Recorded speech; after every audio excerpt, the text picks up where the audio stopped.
gracias a la organización y a todos los asistentes y tal. ¿Y quién me iba a decir a mí que cuando vine yo aquí por primera vez hace más de 50 años, que me iba a encontrar aquí justamente dando una charla sobre mastines? Parece increíble, ¿no? Me recuerda por algunas frases de estas de con el paso del tiempo, que cómo han cambiado las cosas, ¿eh? Cuando llegué aquí las primeras veces y preguntaba por mastines, me acuerdo en los pueblos de Caldas, Robledo y La Vega, no me querían decir que tenían mastines porque temía que era un inspector para poner un impuesto a los perros. Era curiosísimo. Entonces os cuento un poco de mi vida. Nací en Madrid, me crié en un barrio céntrico, como podéis ver difícilmente se veían mastines, pero bueno, se dio una circunstancia que en la calle que vivía era una zona de paso de trenes cargados con merinas.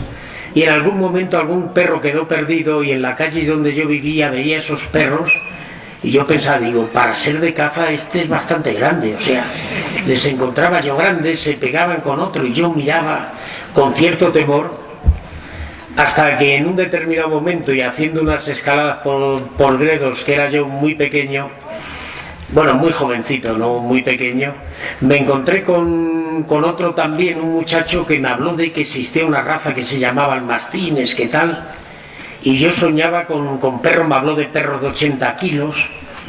Ya al venir yo a Madrid, enseguida busqué y me encontré que en la propia Casa Campo de Madrid había una transhumancia. Venían ganaderos de Toledo en aquel momento y compré un cachorro, que desgraciadamente casi siempre morían entonces los perros por el moquillo, porque casi no había vacunas y tal. Luego me puse a comprar mastines en las pajarerías de Madrid y también les pasaba lo mismo, hasta que decidí en un determinado momento pues venirme a León. Llegué al pueblo de Villamanín y enseguida aquello me pareció, pues bueno, un sitio fantástico. Conocí a Ezequiel. Afortunadamente he podido conocer prácticamente a todos los ganaderos que trashumaban a principios del siglo XX, es decir, a todos y prácticamente de casi toda España, es decir, no centrándome en León, porque en algún momento ya, en mi afán de investigar sobre el mastín, no solo me quedé en León, sino que investigué la transhumancia de monegros a los Pirineos, investigué las diferentes transhumancias ya de Cuenca casi a Valencia, esa bastante menos, pero sí me centré bastante en la zona también del Valle Alcudia, que normalmente eran ganaderos de Soria y de Segovia los que bajaban al Valle Alcudia. Es un valle muy importante en hierbas también de invierno para la transhumancia, peor en los puertos de esa gente para verano, y entonces los perros quizás no tenían la raigambre de los perros ni el tamaño de los que venían a Babia, salvo en algunos casos excepcionales, pero también en ese mismo Valle de Alcudia había una zona. El Valle de Alcudia abarca desde una zona que es Brazatortas hasta la Rinconada Mestanza. En la Rinconada de Mestanza, los ganaderos que eran de Riaño, Tejerina, Prior y tal, bajaban para allí. Entonces llevaban un tipo de perros. Normalmente es una cosa bastante curiosa que dentro de la misma provincia de León, como el perro de Villamanín, no dijéramos desde Cármenes, desde la Tercia y la Mediana, hacia Riaño, le faltaba algo respecto al perro de Babia, la Tercia. Era otro tipo de perro, estaba o menos definido, ¿verdad, Manuel? Estaba menos definido, no me convencía tanto. Había perros bastante grandes también. Y en fin, conocía todo. En esas zonas. Para Maraña iba a Montenegro, el Marqués de Perales iba para la zona de Tejerina, y en determinado momento allí solamente conocí un momento en gente que venía de la zona de Badajoz, de Cabeza del Buey y Agarrote, que efectivamente tenía unos perros muy coincidentes con los de Babia y los que había en la Tercia. También Hermenegildo Simón de Cachera, de Coria, también tenía algún perro salteado muy interesante. También los Reginatos, que eran de la Arguijuela de Tormes, y esta gente trashumaba. En esa zona también había unos perros bastante interesantes, y era la Sierra de San Pedro, entre Cáceres y Badajoz, porque en esa zona iban casi todos los ganaderos que iban a la provincia de Zamora y llevaban unos perros también bastante interesantes. Pero en general todos esos perros, desgraciadamente, a final de los 50 yo encontré unas ganaderías con unos perros excepcionales. De hecho, el padre de aquí, de un amigo de Fernando, que en algún momento yo hace más de 50 años nos subíamos a las majadas, ahora sería dificilísimo, como no sea en helicóptero o algo, Fernando, pero entonces realmente había una especie de selección aquí. Posiblemente también ocurría un hecho bastante concreto. La inmensa mayoría de las ganaderías de aquí coincidían en la zona de Brozas, Alcántara, Villa del Rey, y los cruzamientos de unos con otros, motivaron una homogeneidad de tipo que luego empezó a perderse. En el momento que el lobo empezó a desaparecer, porque independiente de lo que se cree, normalmente había bastante más lobo en Extremadura que en León.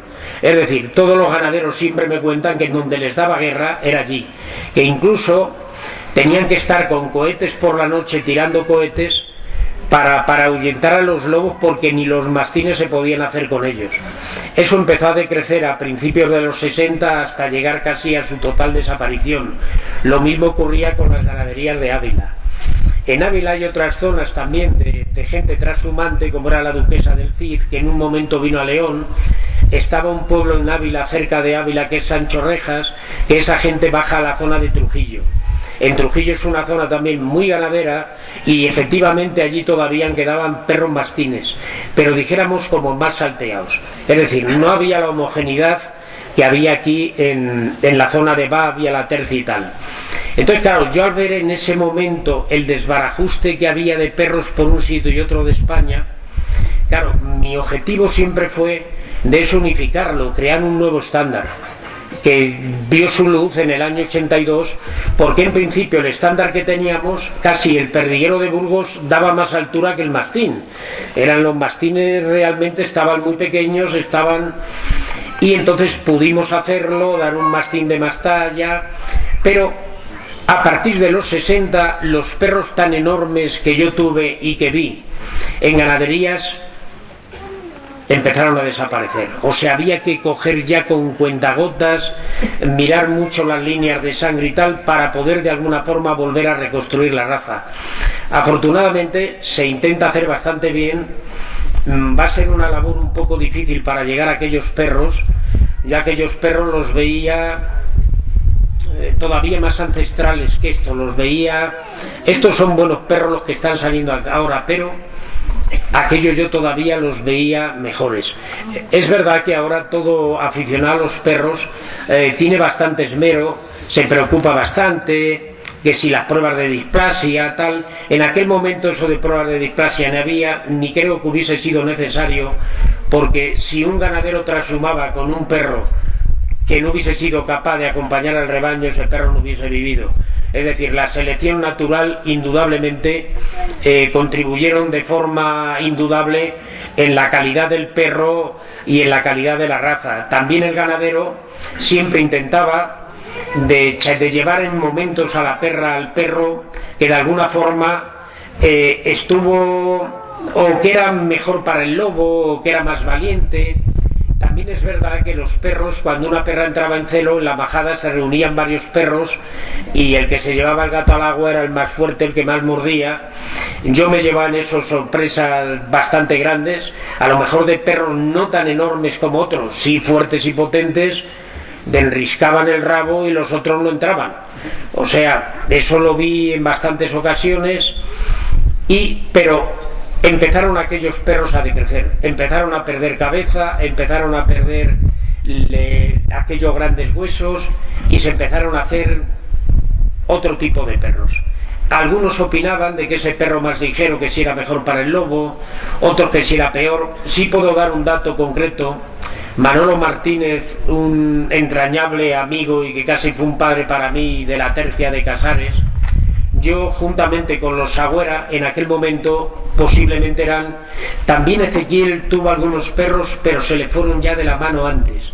Pero tanto los Sagüera como Ezequiel casi tenemos, como Manolo Martínez, tenemos que agradecer casi los perros que han llegado, porque es de las estirpes de perros que yo vi como más puras para partir y para de alguna forma intentar reconstruir la raza.